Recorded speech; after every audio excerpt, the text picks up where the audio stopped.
Halo guys, what's up?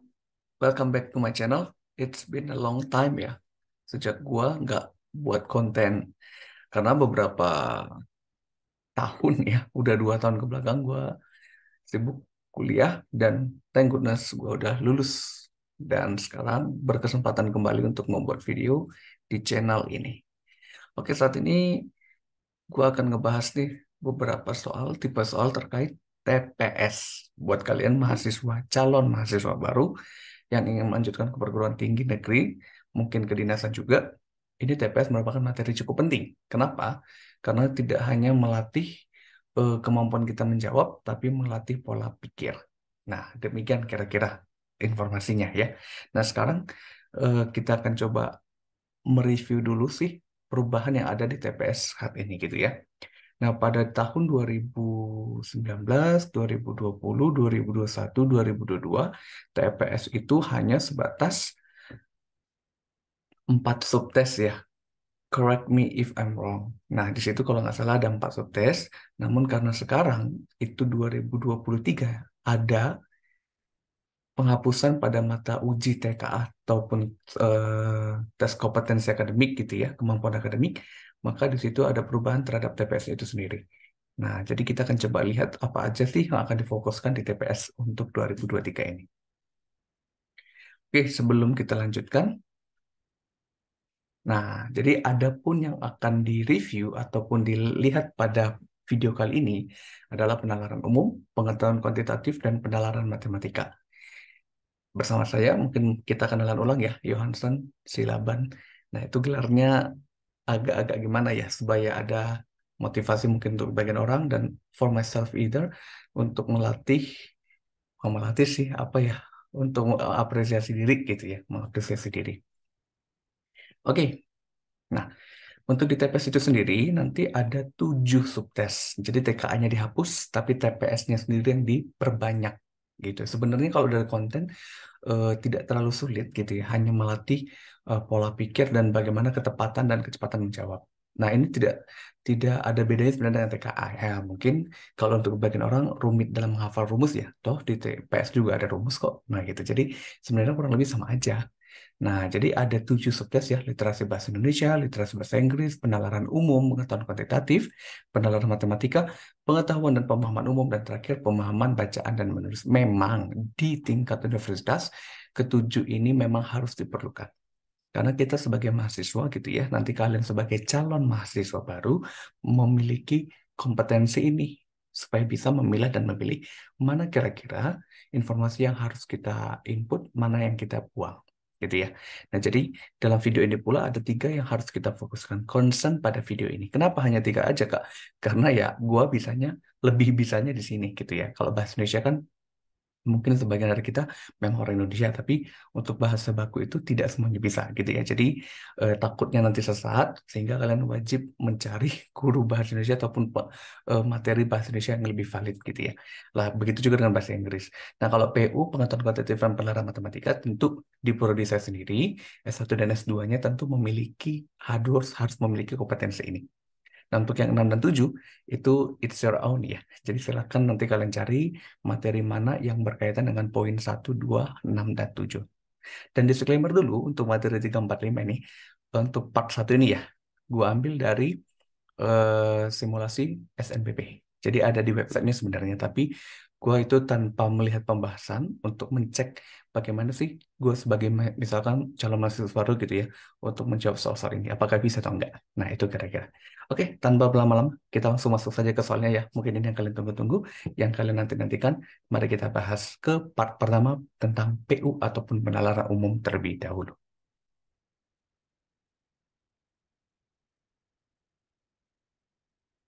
Ya, jadi di penalaran umum ataupun PU, di sini kalau yang saya lihat dari contoh-contoh soalnya itu ya, hanyalah sebatas penalaran deduktif, dan cara pengambil keputusan.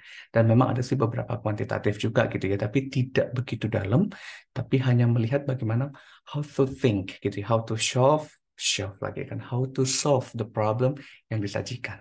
Oke, coba kita lihat ya. Ini ada 10 soal yang gue ambil dari simulasi SNBP-nya. Sekali lagi ini tanpa melihat pembahasan setelah saya jawab.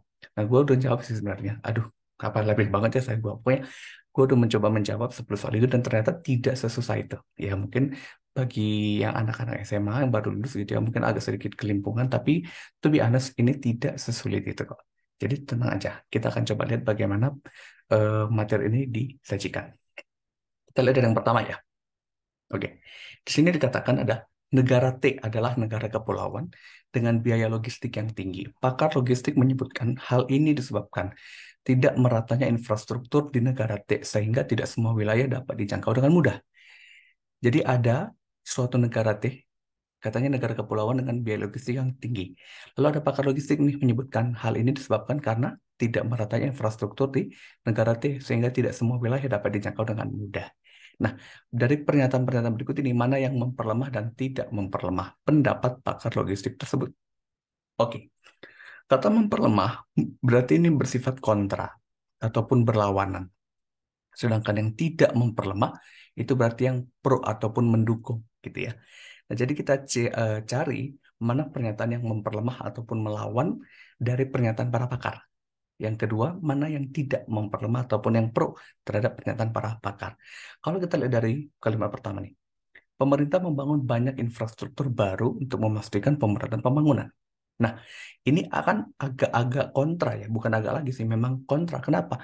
Karena dikatakan pada pendapat pakar logistik tadi apa? Menyebutkan bahwa tidak merata infrastruktur. Sementara di sini dikatakan pemerintah membangun banyak infrastruktur. Nah, itu kan doesn't make sense ya, tidak masuk akal gitu ya. Itu berarti kontra. Maka ini bersifat memperlemah. Yang kedua, pemerintah memberikan kebijakan insentif pajak bagi industri logistik untuk mengurangi beban biaya. Nah, ini mendukung. Kenapa? Karena tadinya tidak semua wilayah dapat dijangkau dengan mudah, karena biaya logistik yang tinggi, maka pemerintah memberikan kebijakan insentif. Nah, berarti ini kan mendukung ya, pro terhadap pernyataan tersebut, sehingga dia tidak memperlemah. Oke, yang ketiga, masyarakat memilih menggunakan jasa logistik saat berada pada pulau yang sama. Nah, tentu ini sebenarnya tidak ada kaitan ya. Tapi kalau kita kaji lagi, menggunakan jasa logistik saat berada pada pulau yang sama. Ini lebih condong ke tidak relevan sebenarnya. Tapi tidak relevan di sini berarti yang tidak memperlemah. Ya, karena tidak ada kontra, tidak ada juga pro sebetulnya gitu ya. Jadi ini dapat kita klasifikasikan lebih condong kepada yang tidak memperlemah. Karena tidak relate sebetulnya ya. Oke, yang keempat. Perusahaan logistik saat ini memastikan bahwa semua wilayah dapat dijangkau dengan mudah. Nah, ini juga kontra. Kenapa? Dikatakan tadi pada pendapat pakar logistik bahwa tidak meratanya infrastruktur ini karena tidak bisa semua wilayah dijangkau dengan mudah. Sementara dia katakan perusahaan logistik memastikan bahwa semua wilayah dapat dijangkau dengan mudah. Kan berarti ini kan kontra ya. Nah, ini suatu pernyataan yang berlawanan. Makanya kita masukkan ke memperlemah. Dan yang terakhir, konsumen memilih perusahaan logistik yang memberikan layanan jangkauan pengiriman yang luas. Konsumen memilih perusahaan logistik yang memberikan layanan jangkauan pengiriman luas. Nah, ini juga kalau kita lihat ya, konsumen memilih perusahaan logistik. Nah, ini sebenarnya tidak ada kaitannya ya. Kenapa tidak ada? Karena dikatakan di atas itu dalam hal ini konsumen katanya ya konsumen dalam negara T itu biologisnya yang tinggi gitu ya. Sementara di sini kalimat kedua negara T sehingga tidak semua wilayah dapat dijangkau mudah. Nah, jadi ini sebenarnya tidak ada kaitannya ya kalau kita lihat-lihat lagi ya. Nah, jadi ini memperlemah tidak memperlemah juga enggak sebetulnya. Tapi kalau kita klasifikasikan, ini lebih kepada tidak relevan. Namun kalau disuruh memilih gitu ya, kita lebih condong ke tidak memperlemah. Oke, jadi karena katanya di sini konsumen itu tidak ada kaitannya di dalam pernyataan, sehingga lebih condong ke tidak memperlemah. Nah, itu kira-kira ya. Jadi pembahasan sebenarnya ini untuk mengasah bagaimana cara kita mengambil keputusan ataupun menalar suatu informasi, menganalisis suatu informasi gitu ya.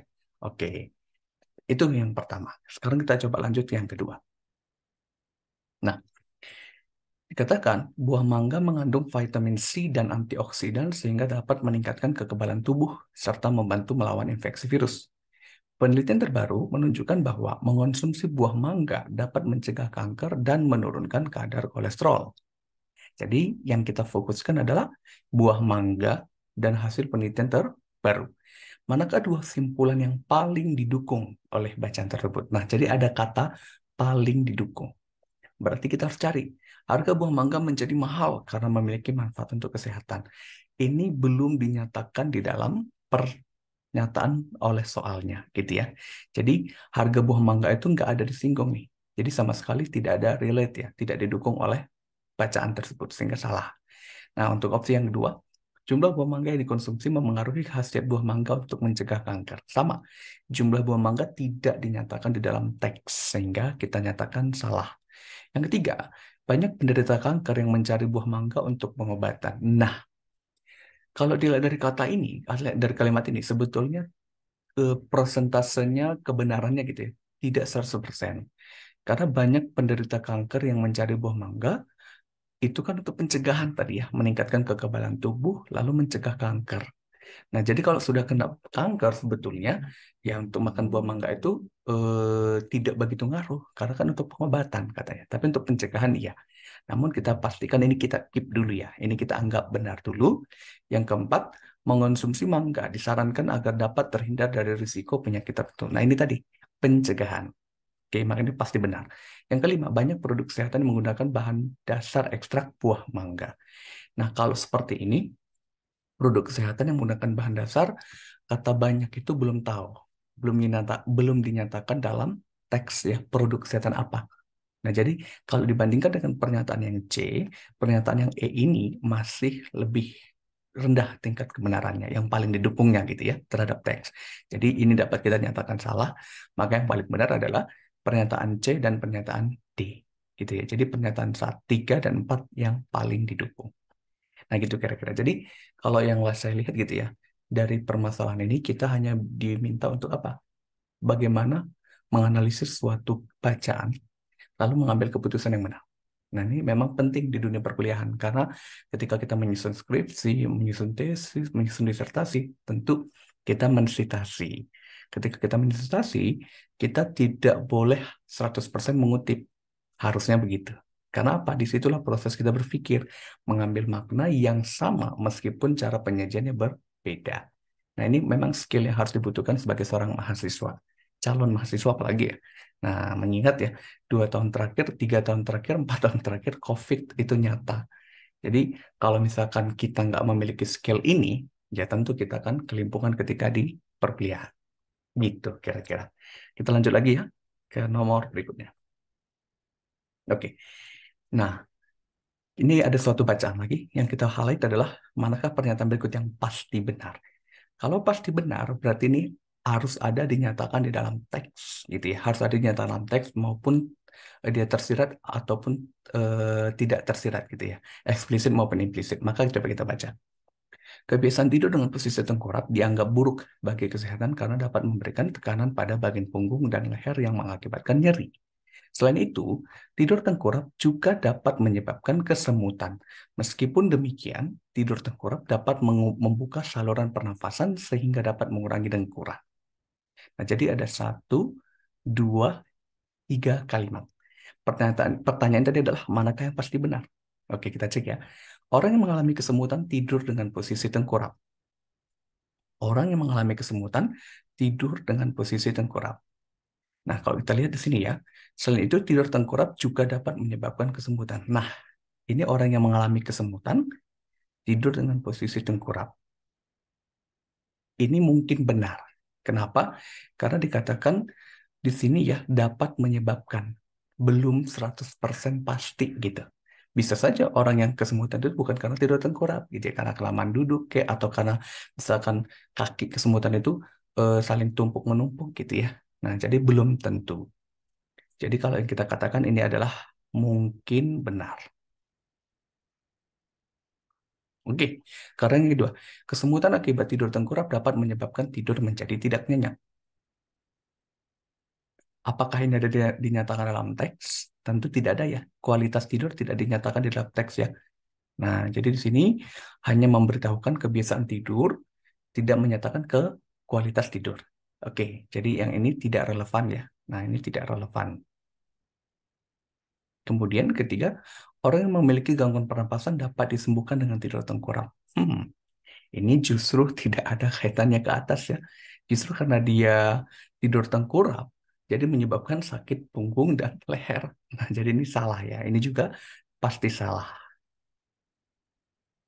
Oke. Kemudian yang keempat, nyeri punggung dan leher dialami oleh orang yang mendengkur.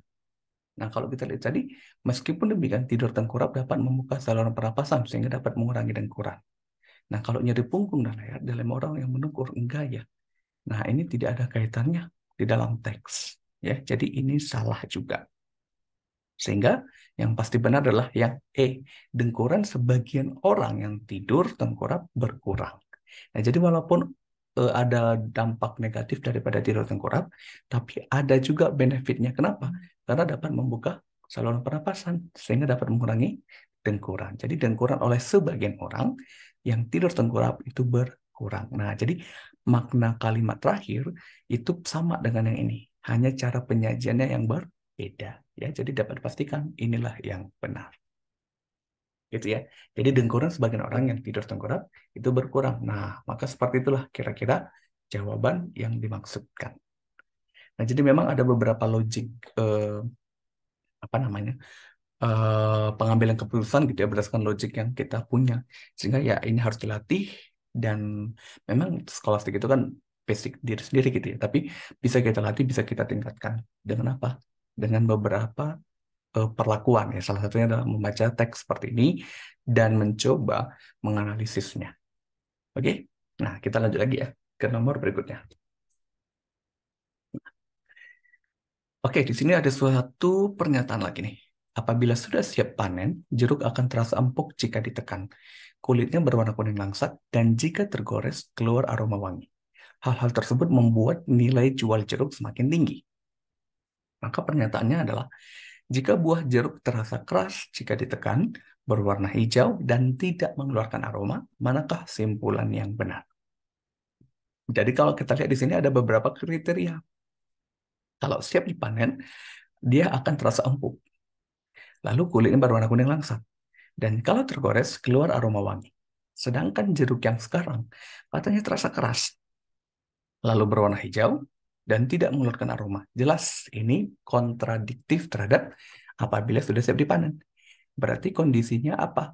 Ya berarti jeruknya belum siap panen. Gitu ya. Jadi buah jeruk belum siap dipanen. Karena ini adalah premis pertamanya. Ya, jadi bukan ada kaitannya ke nilai jeruk itu ya karena ini adalah kalimat setelahnya yang mana belum memenuhi syarat oleh yang tadi. Ya, jadi harus ini terjadi dulu, sudah siap dipanen, baru akan membuat nilai jeruk semakin tinggi. Ya, jadi jawaban yang paling benar adalah yang A. Itu kira-kira ya, sehingga nanti kita harus bisa menganalisis mana kondisi yang harus terjadi duluan, mana yang terjadi setelahnya. Gitu kira-kira ya, supaya bisa mengambil kesimpulan yang tepat. Oke, itu kira-kira untuk nomor 4. Gampang sekali ya. Jadi kalau soal seperti ini ya tinggal kita lihat aja before and after-nya apa gitu. Oke, kita lanjut lagi ya. Nah, ini juga sama. Manakah pernyataan berikut yang menggambarkan kualitas simpulan? Nah, kalau tadi kita mengambil kesimpulan, sekarang menilai kualitas simpulan. Tentu ini sudah sejalan dengan tingkat apa namanya? Bagaimana pola pikir ya. Jadi kalau dalam pendidikan itu ada namanya C1 taksonomi Bloom ya, C1, C2 sampai C6. Jadi C6 ini adalah mengevaluasi suatu penilaian, mengevaluasi suatu pernyataan. Dalam hal ini kita menilai, menjustifikasi juga. Sehingga kita harus menggambarkan bagaimana kualitas ini dinyatakan. Oke, kita coba cek ya. Hadiah wisata ke luar negeri diberikan oleh perusahaan Z jika pekerjanya memiliki penilaian kinerja sangat baik 2 tahun berturut-turut dan dinominasikan oleh rekan kerja dan atasannya. Pekerja C disukai oleh rekan kerjanya serta mendapatkan penilaian kinerja sangat baik tahun kemarin. Simpulan berdasarkan informasi tersebut adalah pekerja C layak mendapat hadiah wisata ke luar negeri dari perusahaan Z. Layak mendapatkan hadiah. Apakah ini pasti benar, mungkin benar, pasti salah, atau tidak relevan, atau bahkan tidak dapat dinilai.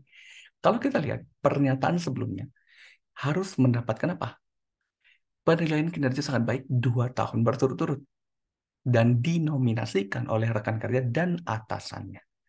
Sedangkan pekerja C disukai oleh rekan kerjanya. Betul, serta mendapatkan penilaian kinerja sangat baik tahun kemarin. Ada satu yang masih belum lengkap, yaitu apa? Dinominasikan oleh rekan kerja dan atasan. Disukai oleh rekan kerjanya, di sini masih belum tentu dia dinominasikan. Dan ini hanya rekan kerja, bukan atasan. Ya, jadi masih ada syarat yang tidak bisa dipenuhi. Jadi ibaratnya di logika matematika ada yang disebut sebagai konjungsi. P dan Q, sorry. P dan Q. Mungkin untuk angkatan 2000 berapa gitu ya, sudah tidak dapat lagi di bab matematika, ada namanya logika matematika. Tapi itu penting seharusnya. Ya, I don't know why, kenapa itu di remove dari struktur kurikulum ya. Nah, sehingga, tapi apa namanya, sekarang dimunculkan lagi gitu. Sehingga ini menjadi suatu yang agak gimana ya, dihapusin tapi dikeluarkan di ujian. Jadi, it's quite confused ya. Sehingga kita harus mau nggak mau mempelajari di luar sekolah gitu ya. Nah, ini yang menjadi tidak dipelajari di sekolah. Nah, harusnya ya TPS ini dibarengin TKA yang dipelajari di sekolah gitu ya. Jadi ya, katalah kita hanya mengikuti saja apa yang ada di apa namanya dari atas gitu ya. Oke, kita back to this. P dan Q ini akan bernilai benar kalau dua-duanya harus benar. Jadi apabila P benar, Q benar, maka resultnya, kesimpulannya ya haruslah benar. Nah, jadi kalau P dan Q-nya sama-sama benar, maka benar. Tapi kalau sudah ada salah satunya salah, maka ini pasti salah. Jadi kesimpulannya akan pun salah. Apalagi dua-dua gitu ya. Nah, jadi nanti kita harus hati-hati bagaimana cara kita mengambil kesimpulan sesuai dengan pernyataan matematikanya. Oke, kita tulis ulang ya. Ini P, ini adalah Q, maka ini adalah P dan Q-nya. Oke, jadi karena ada satu yang tidak terpenuhi, maka kesimpulannya pastilah salah. Gitu aja ya. Jadi jangan menerka-nerka berdasarkan feeling. Sekali lagi berdasarkan rumus yang telah ada. Ya, ada namanya konjungsi, disjungsi, implikasi, biimplikasi, dan sebagainya. Sehingga nanti harus diacu terhadap materi tersebut. Jadi jawaban untuk soal ini adalah simpulan tersebut pasti salah. Gitu ya. Jadi jangan, wah ini mungkin benar nih. Jadi kesampingkan dulu feeling ataupun intuisi ya. Kita lebih kepada formulanya. Oke? Oke. Kita lanjut ya untuk ke nomor berikutnya. Nah, nomor 6. Dewasa ini pemanfaatan kendaraan yang ramah lingkungan banyak digunakan oleh masyarakat. Oke.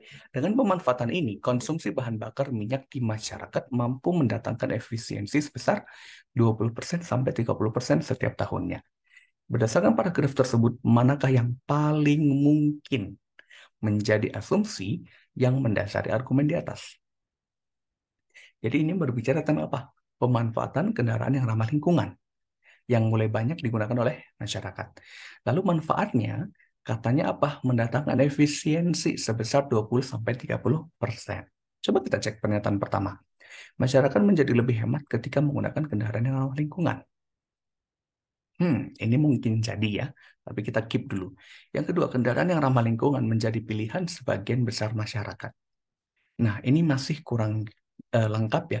Katanya sebagian besar masyarakat, jadi masih belum menjawab dari pernyataan di paragraf. Ya, jadi ini salah. Yang ketiga, kesadaran masyarakat untuk memanfaatkan teknologi yang ramah lingkungan semakin meningkat. Nah, ini ada pemicunya. Dalam hal ini apa?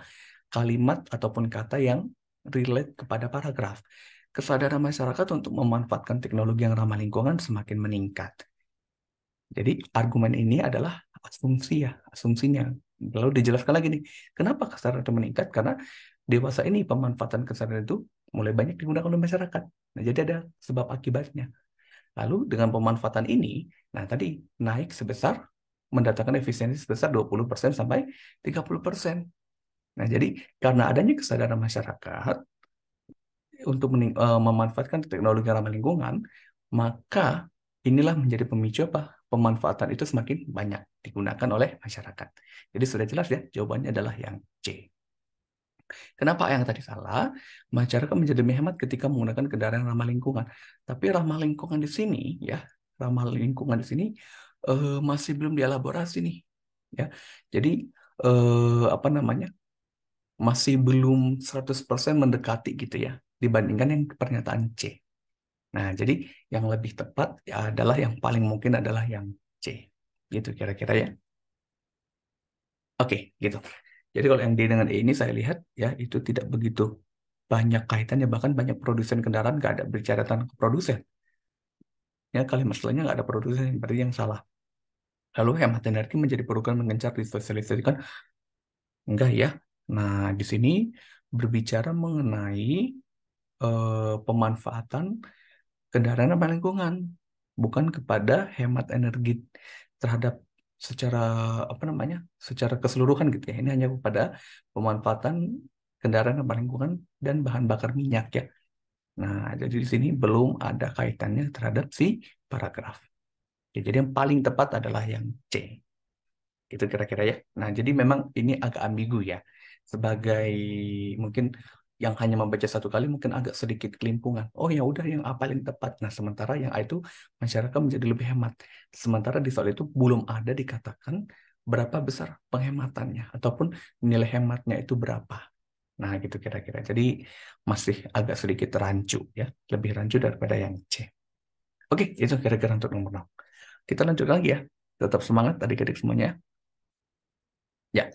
Nah, tadi setelah kita berbicara tentang penalaran, ada namanya induktif dan deduktif, sekarang kita lebih kepada pola bilangan. Tentu ini waktu SMP sudah pernah ya, artinya karena gue ingat waktu kelas 7 atau 8 itu belajar seperti ini. Mari kita lihat pola bilangannya. Angka yang paling sesuai untuk melengkapi deret. Nah, jadi kalau kita perhatikan kata deret, itu nanti secara umum kita lihat ada pola yang umum, ada pola yang khusus. Nah, kalau yang umum ini ada rumus-rumusnya yang pernah kalian pelajari mungkin di sekolah gitu ya. Ada namanya aritmatika, kemudian ada geometri, dan lain-lain. Lalu kalau yang khusus, nah ini ada pola yang angkanya tetap, hitungannya berubah, ada yang operasi hitungnya berubah, angkanya berubah, ada yang operasi hitungnya berubah, angkanya yang tetap. Nah, jadi ada 3 kombinasi gitu ya. Sehingga nanti khusus ini akan lebih rumit, jadi kita melihat kemungkinan yang lebih jauh. Nah, kita lihat dulu deh. Ini dari pola bilangannya. 5, 7, 9, 11, 13. Nah, ini ada sedikit yang memberikan petunjuk. 5 ke 7 tambah 2. 7 ke 9 tambah 2. 9 ke 11 tambah 2. 11 ke 13 tambah 2. Nah, ini sudah ada nih. Bedanya tetap. Berarti definisi dari deret aritmatika atau barisan aritmatika. Kenapa? Karena ini memiliki nilai B yang tetap. Ya, jadi kalau B-nya tetap berarti ini juga selisihnya akan 2. Nah, maka tambah 2. Nah, bilangan berapa yang ditambah 2 sehingga 5? Tentu di 3. Nah, jadi jawabannya adalah yang D. Gitu ya. Jadi kalau ada ciri khas umum, itu kalian lihat dulu apakah aritmatika kah, geometri atau lain-lain. Kalau geometri itu nanti rasio ataupun perbandingan nilainya tetap. Kalau lain-lain ini nanti cukup banyak. Ada barisan Fibonacci, ada barisan bilangan genap, dan sebagainya, dan sebagainya. Ya, sehingga nanti kita harus melihat dulu apa yang menjadi ciri khas dari pola bilangan. Gitu ya. Kira-kira ya. Oke, kita lanjut lagi nih. Nah, ini sudah ada campur tangan matematika. Coba kita lihat dulu ya. Tabel berikut menunjukkan jumlah siswa yang lulus dan gagal pada ujian bahasa Indonesia yang dilaksanakan dalam 5 gelombang. 1, 2, 3, 4, 5 dengan jumlah masing-masing sudah ada. Pada gelombang manakah persentase kelulusan tertinggi? Persentase kelulusan tertinggi berarti lulus dibandingkan dengan yang gagal. Ya, nanti kita akan lihat mana persentase kelulusan tertinggi. Jumlah siswanya dulu deh, 26 tambah 14 gitu ya. 26 ditambah 14 itu 40. Ini kita jumlahkan juga sama 40. Ini kita jumlahkan hasilnya 60. Ini kita jumlahkan hasilnya 40. Ini kita jumlahkan hasilnya 30. Jadi total pesertanya gitu ya. Jadi yang lulus ya, yang lulus dibandingkan seluruhnya itu persentase kelulusan. Nah, kita akan lihat gitu ya. Dari sini nilainya adalah berarti yang lulus 26 per 40. Nanti dikali 100%. Lalu yang kedua juga sama. 28 per 40 dikali 100%. Yang ketiga juga sama. 32 per 60 kali 100%. Yang keempat 25 per 40 kali 100%. Yang terakhir 14 per 30 kali 100%. Nah, berhubung kalinya 100% itu sama semua, jadi kita ambil pecahannya ini saja. Kalau kita lihat, ini 26 per 40, 28 per 40, 25 per 40. Berarti sudah jelas ya, yang paling tinggi adalah yang 28 per 40. Nah, lalu ini kita bandingkan dengan siapa? Kita bandingkan dengan yang per penyebutnya beda. Maka nanti kita ambil 28 per 40, lalu nanti di sini adalah 32 per 60, Kemudian di sini 14/30. Nah, kita mau cari nih, kira-kira mana yang paling besar. Nah, kita samakan penyebutnya, kira-kira kali 120 ya. Penyebutnya 120 ya. Berarti ini 120, ini 120, ini 120. Maka kita coba 120 dibagi 62, 2 kali 32, 64. Ini dibagi 43, 3 dikali 28 berapa? 3 kali 8, 24, 4 simpan 2, 3 kali 2, 6 tambah 8. Oke ya. Lalu 120 bagi 34, 4 kali 14, itu 56. Nah, terlihat sudah yang lebih besar ternyata yang ini. 84/120. Nah, tentu ini sama dengan 28/40. Nah, ini tadi paling besar di antara 26 dan 25. Ya sudah, berarti yang paling besar persentasenya ada di gelombang 2. Itu ya, jadi kita hanya menyatakan penyebut. Nah, nanti ini adalah konsep pecahan. Waktu SD tentu kalian sudah belajar, SMP apalagi, SMA apalagi. Tidak akan jauh dari konsep pecahan. Nah, jadi untuk membandingkan kuantitas, kita cari dari persentase. Gitu ya. Maka yang lebih tepat adalah gelombang 2, maka jawabannya adalah B. Oke, jadi kita memahami grafik atau tabel ataupun diagram yang disajikan melalui apa? Informasi di dalamnya. Nanti baru lihat pertanyaannya dan cocokkan dengan solusi yang mau kalian cari. Jadi semudah itu. Oke, kita lanjut lagi nih. Nah, ini. Ada 2 dus minuman dibagikan kepada 4 kelompok kerja dengan ketentuan sebagai berikut. 2 dus minuman, ada 4 kelompok kerja. Nah, satu kelompok B mendapatkan 2 kali lebih banyak dibandingkan kelompok C. Sebentar, 2 dus untuk 4 kelompok kerja. Tapi satu dusnya berapa? Kan gitu ya.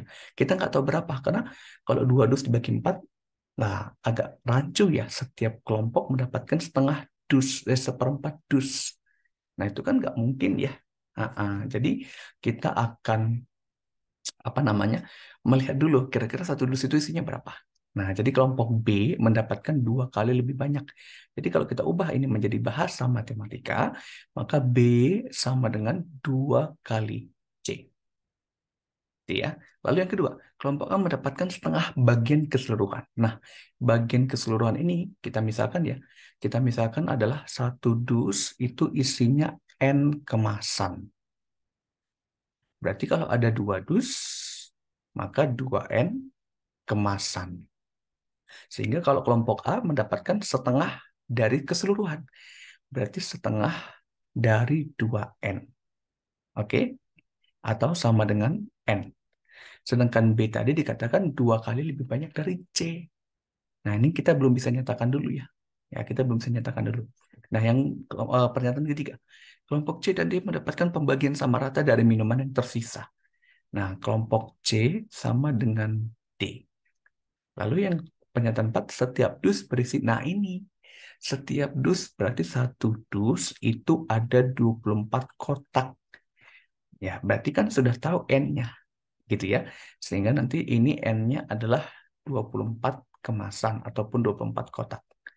Nah, berarti kita cek pertanyaan yang minta. Informasi yang dapat digunakan untuk mengetahui jumlah kotak minuman, ingat ya, kotak minuman yang diterima oleh kelompok. Nah, kelompok A loh. Tadi di pernyataan 1 nggak ada kelompok A sama sekali. Maka 1 udah pasti coret. Ya, 1 ini udah pasti salah. Lalu pernyataan kedua, kelompok A mendapatkan setengah bagian keseluruhan. Nah, ini bisa jadi. Karena ada A-nya. Sedangkan 3, C dan D nggak ada. Ya, nggak ada pernyataan tentang A. Meskipun nanti apa namanya 2 dus itu adalah A tambah B tambah C tambah D ya, tapi tetap aja belum bisa. Nah, jadi ini kita coret. Lalu yang keempat, setiap dus berisi 24. Nah, ini tadi satu dus ada 24 kotak, gitu ya. Berarti 2 dus ada 48. Sementara kelompok A tadi mendapatkan setengah bagian dari keseluruhan. Berarti kan keseluruhannya ada 48 kotak ya. Nah, ini berarti keseluruhan itu ada 48 kotak. Sementara tadi dari pernyataan 2, anggota A sama dengan N. Nah, N-nya ada 24. Berarti untuk kelompok A sendiri ada 24 kotak yang dia peroleh. Udah dapat kan? Nah, berarti pernyataan yang akan dipergunakan adalah 2 dan 4. Maka jawabannya adalah D. Gitu kira-kira ya.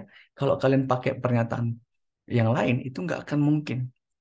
Karena kalau misalkan kita pakai definisi tadi kan, oh bisa kan Kak, 48 itu adalah A tambah B tambah C tambah D ya. Tapi kan harus tahu dulu pernyataan keempatnya. Jadi ini kan belum dikasih tahu di awal gitu. Jadi nggak akan bisa. Nah, jadi yang paling cepat dan paling tepat adalah yang 2 dan 4. Karena langsung dikasih tahu nih, nominal satu dusnya berapa isi, lalu untuk A-nya berapa bagian. Jadi langsung bisa kita hitung dengan cara mengalihkan. Nah, gitu kira-kira. Iya, jadi memang ada beberapa soal yang terlihat mudah, tapi ternyata kita harus mengkaji lebih lanjut bagaimana proses penyelesaiannya. Gitu kira-kira.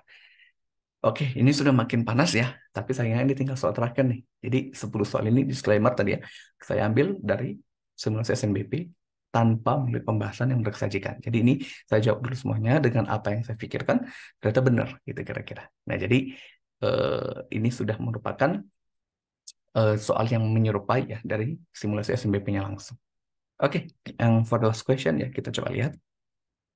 Nah, kalau kita lihat dari soal ini kan sebenarnya sangat mudah ya. Hanya mengamati grafik, lalu ditanya mana yang sesuai dengan grafik. Jadi intinya adalah ketepatan dan ketelitian kita membaca grafik. Sekaligus menalar secara baik informasinya. Coba kita lihat. Katanya ada data pengunjung dua fasilitas umum, yaitu perpustakaan dan museum, pada bulan Januari 2022. Dan hari Senin sampai dengan Jumat. Berdasarkan data tersebut, jumlah pengunjung terendah terjadi pada hari, ingat, terendah. Kalau terendah, berarti ini masuknya ke angka. Maka kita lihat hari per hari. Dilihat di sini, jangankan lihat angka, dari grafiknya dulu gitu ya. Ini kan grafiknya sudah presisi. Maka kalau kita lihat, terendah itu berarti yang paling kecil. Maka mana yang paling kecil untuk yang perpustakaan warna biru ya? Nah, dilihat di sini terjadi penurunan di bulan di hari Selasa. Nah, sementara sisanya akan naik terus. Nah, berarti ini paling kecil nih untuk yang Selasa pada perpustakaan. Museum, sama. Ini turun, baru naik, turun, dan turunnya ini tidak lebih besar dari Selasa. Nah, gitu ya. Berarti ini jelas yang paling rendah. Ya sudah, maka dua ini paling rendah, maka sudah jelas jawabannya adalah yang hari Selasa, tanpa kita menghitung. Nah, gitu. Tapi mungkin untuk beberapa case, grafik dengan angka tidak sesuai. Jadi kalian harus bandingkan dulu ketepatan grafik terhadap angka ya, supaya tidak salah informasi. Jadi ada kalanya memang grafik itu tidak merepresentasikan angka, sehingga harus benar-benar dibaca soal dengan teliti. Oke, nah ini adalah di hari Selasa. Jadi jawabannya ya jelas hari yang Selasa yaitu B. Nah, gitu kira-kira. Jadi dari 10 soal tadi sudah ada bagaimana cara kita berpikir, cara kita menalar, dan cara kita memproses informasi. Memang kebutuhan ini diperlukan pada tingkat mahasiswa ya, terutama di bidang keteknikan dan medis ya. Nah, ini bukan mengkotak-kotakan tapi terutama. Karena ketika kita menerima informasi harus tahu dulu ini mau dibawa kemana. Lalu ini apa solusinya? Ya, sistematika berpikir itu tentu sangat penting. Oke, itu kira-kira dulu pembahasan untuk yang bagian pertama ya, penalaran umum. Nah, untuk yang berikutnya, nanti kita akan bahas di bagian yang kedua, di bagian pengetahuan kuantitatif dan penalaran matematika. Oke, see you soon. Thank you.